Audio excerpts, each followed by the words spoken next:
Aishwaryambika real estate వారి నూతన venture Vijayawada Amaravati రాజధాని కంచికచర్ల ఔటర్ రింగ్ రోడ్ సమీపంలో CRDA layout plots DTCP plots చదరపు గజం 3,900 రూపాయల నుండి 7,900 రూపాయల వరకు. తాడేపల్లి వారధి నుండి 3 కిలోమీటర్లు. చదరపు గజం 14,500 రూపాయలు. ఇళ్ల ప్రక్కన ఇళ్ల స్థలాలు.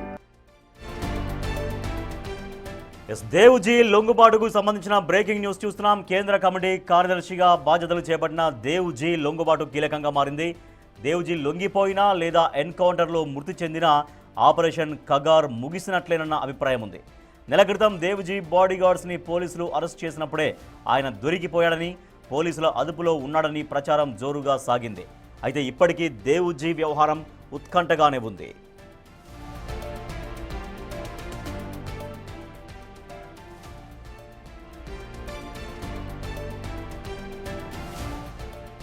దేవుజీ లొంగుబాటు విషయంలో షరతులు తెరపైకి రావడంతో మధ్యవర్తుల ద్వారా కీలక చర్చలు సాగుతున్నట్లు సమాచారం.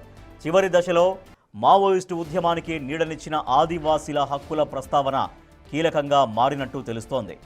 ఛత్తీస్గఢ్లోని బీజాపూర్, సుక్మాన్, నారాయణపూర్ జిల్లాలతో పాటు జార్ఖండ్లోని తూర్పు, పశ్చిమ సింగ్భూమ్ జిల్లాలు, మహారాష్ట్రలోని గడ్చిరోలి జిల్లా, మధ్యప్రదేశ్లోని బాలాఘాట్ జిల్లాతో పాటు మరికొన్ని ప్రాంతాల్లో అటవీ భూములపై ఆదివాసీల హక్కులు, సంస్కృతి, సాంప్రదాయాల పరిరక్షణతో పాటు వారి ప్రశాంత జీవనానికి వీలుగా కేంద్ర బలగాల క్యాంపుల ఎత్తివేత వంటి పలు అంశాలు చర్చల్లో ఉన్నట్లు తెలుస్తోంది.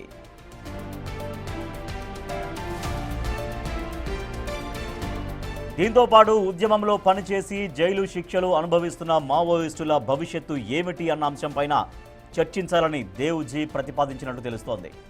ఈ షరతుల విషయంలో కేంద్ర ప్రభుత్వం నుంచి ఇంకా ప్రతిస్పందన రానందువల్లే దేవుజీ లొంగుబాటులో జాప్యానికి ప్రధాన కారణం అన్న మాట వినిపిస్తోంది. అయితే ఈ డిమాండ్లన్నీ నెరవేరితే కేంద్ర హోంమంత్రి అమిత్ షా ముందు దేవుజీ ఆలియాస్ తిప్పిరి తిరుపతి లొంగిపోతారు అన్న ప్రచారం జరుగుతోంది. మరి ఈ షరతులకు కేంద్ర ప్రభుత్వం ఒప్పుకుంటుందా లేదా అన్నది తేలాల్సి ఉంది.